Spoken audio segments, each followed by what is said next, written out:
علاقے میں ایک سوداگر رہتا تھا. وہ بہت محنت کرتا تھا تاکہ میرا کاروبار جو ہے وہ میں بڑا کر سکوں. جتنی بھی محنت کرتا تھا کوئی فائدہ نہ ملتا تھا. ساری کی ساری محنت جو ہے وہ ضائع ہو جاتی تھی اس کی. پھر ایک دن اسے معلوم پڑا کہ فلاں وادی میں ایک اللہ کے نیک ولی رہتے ہیں. تو اس نے ارادہ کیا کہ میں ان کی دیدار کرنے کے لیے جاؤں اور اس کا حل ان سے پوچھوں. اگلے دن یہ صبح میں اٹھا اور وہاں گیا.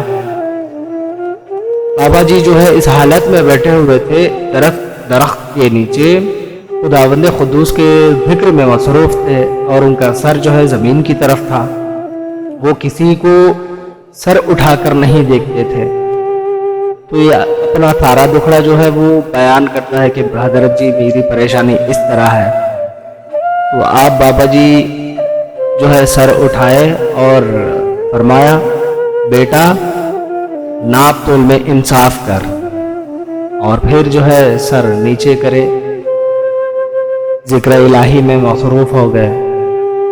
تو یہ واپس پلٹ کے اپنے یہاں آتا ہے. جیسا اس بزرگ نے کہا وہ عمل کرتا ہے کہ ناپ تول میں انصاف کرو. اور ایسا ناپ تولا کرتا تھا کہ کوئی آ کے اس سے سودا لیتا تو وزن سے زیادہ دے دیتا تھا. کچھ ہی دنوں میں یہ اتنا معروف ہو گیا، مشہور ہو گیا کہ دور دراز علاقے سے اس کے یہاں سودا لینے کے لیے لوگ آیا کرتے تھے. یہاں تک کہ بڑے بڑے تجارت کرنے والے بھی اس سے سودا لیا کرتے تھے. اس کی وجہ یہ تھی کہ وہ یہ وزن میں انصاف کرتا ہے، اور جو کوئی بھی اس کے پاس ضرورت مند آتا ہے بنا پیسوں پر، اگر پیسے نہ ہوتے تو یہ اپنی طرف سے مفت میں اناج دیتا ہے. اور دوسرے یہاں سے بھی اس کے پاس جو ہے وہ کم مول پہ اناج ملتا ہے. اس طرح سے وہ معروف ہو گیا، مشروف ہو گیا.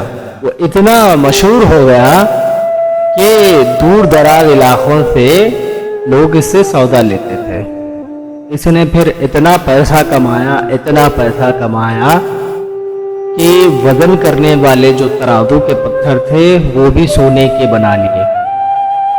اب ایک دن اس کو خیال آیا کہ آج میں جو کچھ بھی ہوں کہ وہ اللہ کے نیک ولی کی وجہ سے ہوں. دل میں سوچتا ہے کہ ایک اور بار جو ہے ان سے زیارت کر کے آؤں اور میری اب کی حالت جو ہے ان کے سامنے بیان کر کے آؤں کہ میں خوش ہوں آپ کی وجہ سے. اگلے دن جو ہے وہ نکلتا ہے اللہ کے ولی کی زیارت کرنے کے لیے. پہنچتا ہے تو پہلے کی طرح وہ اپنا پر جو ہے وہ نیچے کر کے ذکر الہی میں مصروف تھے.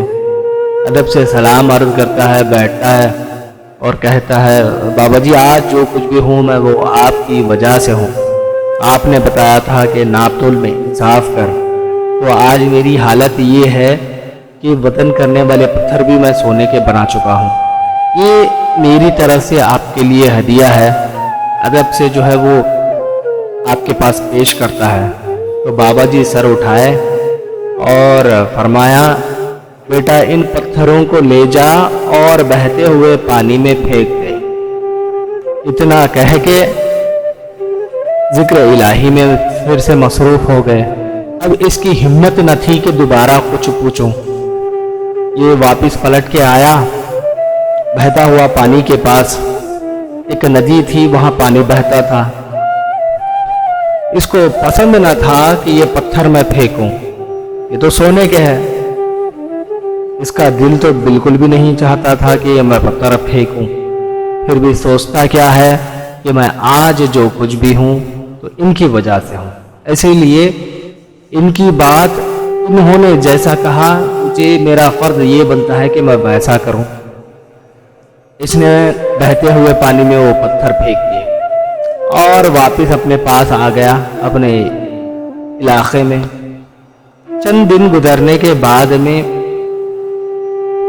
کچھ تجارت کرنے والے لوگ اس علاقے سے اگر اس علاقے میں داخل ہونا ہے تو ایک نہر تھا، ایک ندی تھی، اسے پار کرنا ضروری تھا. انہوں نے جب یہ نہر کو پار کرتے وقت ایک اس میں سے شخص کو ٹھوکر لگتا ہے اور وہ ہاتھ ڈال کے نکالتا ہے باہر، تو کیا ملتا ہے اسے کہ وہ سوداگر کے پتھر ہر کسی کو معلوم تھے کہ یہ اس کے پتھر ہیں۔ یہ مشہور آدمی تھا، لوگ جو سوداگر تھے، جو تجارت کرنے کی نیت سے یہاں آتے تھے، ان میں سے ایک آدمی دوسرے آدمی سے کہتا ہے ہاں یہ وہی انسان کے ہے، بہت نیک آدمی ہے، بہت نیک بندہ ہے، اس کے پتھر یہاں، چلو اسے دیتے ہیں۔ اس کے پاس آئے، آپس میں مشورہ کر کے اس کے پاس آئے اور اس سے کہتے ہیں کہ یہ تمہارے پتھر ہمیں بہتے ہوئے پانی سے ملے، کہ ہمیں ٹھوکر لگ گئی، ہم نے سوچا تمہیں دے دوں کہ تم خوش ہو جاؤ گے۔ یہ پتھر دیکھ کر یہ پریشان ہو گیا۔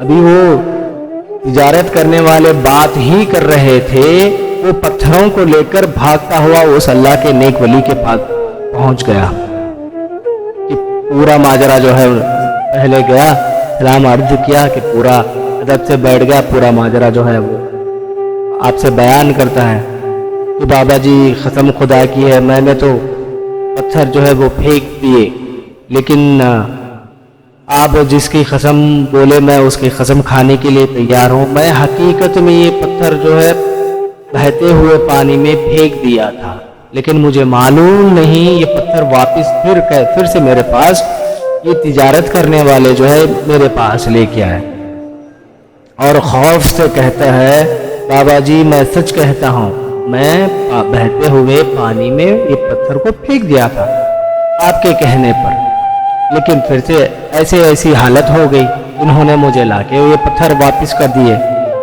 اس اللہ کے ولی وہ ان کا سر نیچے کا نیچے ہی تھا زمین کی طرف، انہوں نے سر اٹھایا، اس کی طرف دیکھا اور فرمایا کہ بیٹا اگر حلال مال ہو، دریا سے ہی کیوں نہ ہو، تمہارا مال تم تک پہنچا دیا جائے گا، حلال طریقے سے کماؤ، تمہاری دولت تم سے کوئی چھین نہیں سکتا۔ وہ پتھروں کو اس اللہ کے نیک ولی لے کر پھر اسے ہی واپس وہ دے دیتے ہیں کہ واپس آ جاتا ہے۔ آج ہمیں سوچنے کی ضرورت یہ ہے کہ ہم ناپ تول کس طرح سے کرتے ہیں، تجارت کس حساب سے کرتے ہیں۔ یہ ضروری ہے کہ میں کس حساب سے وہ تجارت کروں۔ آج ہم میں حلال حرام کی پہچان نہ رہی۔